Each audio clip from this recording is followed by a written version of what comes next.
Hi guys. Yeah, I will give you a presentation about how to give a PowerPoint video presentation.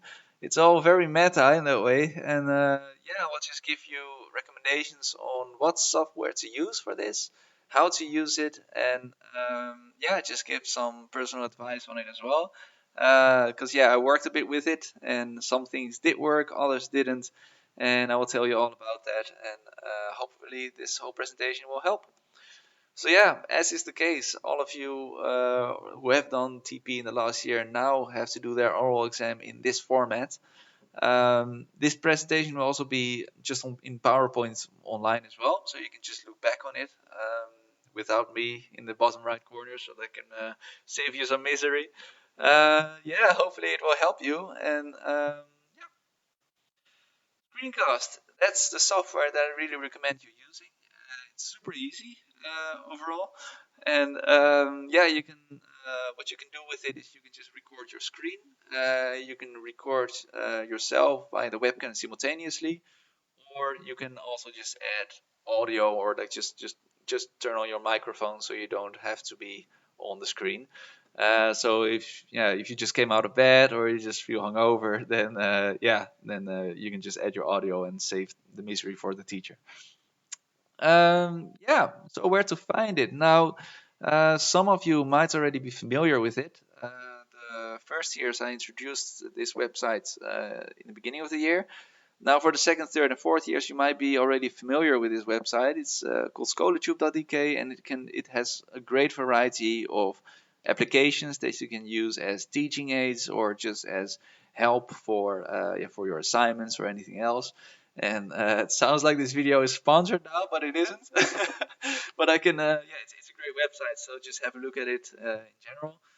Now, there you do need to log in there with your uni login. Now, I haven't met a single person yet who can actually remember their uni login information. So, fortunately, there is the option to log in with your NEMI day, and you do have to like click on your municipality or commune where you live. But I hope for you that you know where you live, because otherwise it will be a problem. Let's continue. Yeah, install the software. So what you'll see on skoletube.dk is the following here on the right top corner. Like here, I can move my mouse around as well. Here in the bottom left corner, you see Screencast. Now that's the app that you're gonna use. You press that one, and what happens then? I'm gonna move my head to the left here. You will see this screen. So yeah, Skoletube presentera Screencast, yada yada yada. And if you don't have the software yet, you press this link, that link. Now what happens then is the software will download, and when it has downloaded, you just click on it and it will install, and the software is ready to use. And the next time you will use it, you can only exit it via Skoletube itself. So keep that in mind. And yeah, so next time you just click on the application there, uh, the software will just start up and it's ready to use. And I'll tell you now about how to use this software. Because the first thing that you will see is the following. So you have this black screen over here, and we have previous recordings that then they will be displayed on this screen, so you can manage your videos a bit if you want to. Yeah, and on the top right corner there, there's a record button, and obviously that's the button that you have to press to get started. Yeah, so what you will see then is this. I opened the Google website just to show you how the frame looks. Because this is the frame that you will have hovering over your screen. Now you can move this frame over your screen because, well, as you might have guessed, what is within this frame will be recorded. So you can move it over your screen. You can change the size of the frame as well. So yeah, so you can really just move it around. Now there are also some other options. Here you see the screen option, the webcam option, and the both option. Now, yeah, these are of course the options that you can just record your screen or just record the webcam or record both, as is in my case. Then you also have the possibility. Well, here's the size of the frame, but you can just move that around. Also, the uh, uh, microphone. You can also just be sure that your microphone is actually working. I hope my microphone is working now, because in the previous recordings, this is my fifth attempt, it wasn't really working that well. This is the best one I have. The one on the computer is terrible. This one, sometimes it goes on and off. I really hope it's doing well now. That's the reason why I'm holding it like this, because if I leave it hanging, then yeah, the sound is just terrible. So yeah, do check that out, because you can check your recordings and yeah, see what works best for you. And then the last option is computer audio. Now, some of you, and that was me included, thought of the great idea, or might think that it would be really cool to just add some relaxing music in the background. Now, I really don't recommend doing that, because it has cost me 2 or 3 recordings. Because what happens then is that for some reason the music goes very loudly when you don't speak, or when you speak softly. So yeah, sometimes it happens that you're like, while you're speaking, that the volume of the music suddenly increases and just completely how do you say, like, yeah, you can't hear yourself at all anymore. So if you want to edit some music, I do recommend doing that in a separate editor after you've done the video in this software. Yeah. Now, there's also the option to draw. So here you see like a little pencil next to the cancel button.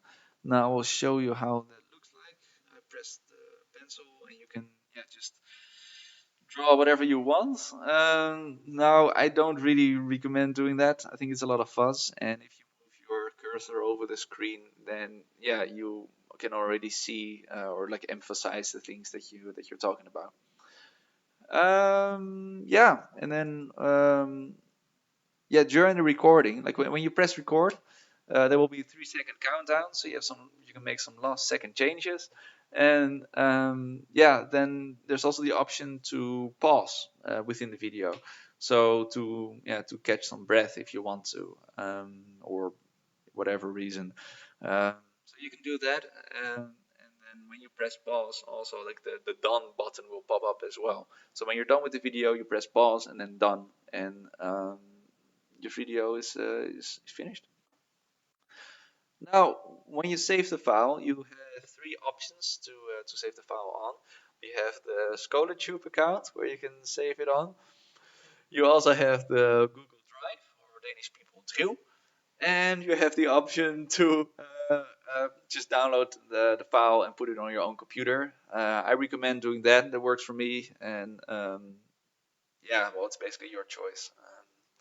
But yeah, but then there's also the option, like some of you might think of, okay, I'll just make separate videos of separate topics or separate slides. You can do that, of course, and then you have to use a separate editor, like video editor on Windows or Movie Maker on Apple. Now, personally, I don't really recommend doing that for 2 reasons, because it will just cost you a lot of time with extra editing, and it's actually like not doing that might give the teachers an impression, or the examiners an impression of that you really are really prepared well, so that you really that you know the topic so well that you can just do it all at once. Yeah, might happen. Have I missed anything here? No. No, that's basically it. I hope this presentation really helped you. Let me know if you have any more questions about it, or about anything else. And yeah, again, I hope it helped, and really enjoyed making this. So take care and see you next time. Bye bye. Now, where's the stop button? There it is.